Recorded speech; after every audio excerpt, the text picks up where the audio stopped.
Hyderabad Basheerbagh press క్లబ్లో శనివారం BC సంక్షేమ సంఘం జాతీయ అధ్యక్షుడు ఆర్ కృష్ణయ్య, నిరుద్యోగ జేఏసీ చైర్మన్ నీలం వెంకటేష్ ఆధ్వర్యంలో సమావేశం నిర్వహించారు.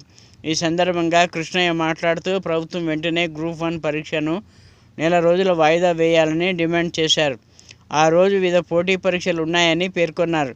సమావేశంలో నిరుద్యోగ సంఘాల నాయకులు, నిరుద్యోగులు పాల్గొన్నారు.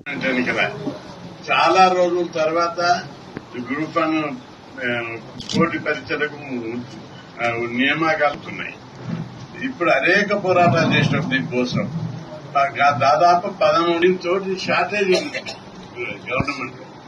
అది మేము పోరాడి పెట్టిస్తే దాదాపు 4 లక్షలు ప్రిపేర్ అవుతున్నాం. ఇప్పుడు అసెంబ్లీ ఎన్నికల ప్రేమ నిరుద్యోగులు ప్రభుత్వాన్ని పింఛన్నికే తిరిగారు, ఉద్యోగులు డ్యూటీలో ఉన్నారు. ఇప్పుడు పార్లమెంట్ లో కూడా అదే పరిస్థితి. ఉద్యోగులేమో డ్యూటీలు ఉన్నారు. కాకపోవడం వల్ల వాళ్ళు ఏం గొత్తమ్మ కోరికేం కోరతలేదు. వారిని 6 నెలలు అడుగుతలేదు, 3 నెలలు అడుగుతలేదు. చాలా ఇంపార్టెంట్ ఎగ్జామ్స్ కాబట్టి అందుకు రీజన్స్ కూడా ఉన్నాయి. అదే రోజు ఇంటెలిజెన్స్ బ్యూరో ఎగ్జామ్స్ ఉన్నాయి. అవి ఇంకా హిందుస్థాన్ ఏరోనాటికల్ ఎగ్జామ్స్ ఉన్నాయి. ఈ 2 కూడా చాలా ఇంపార్టెంట్. వీటిని ఎలక్షన్స్ ఎగ్జామ్స్ ఉన్నాయి.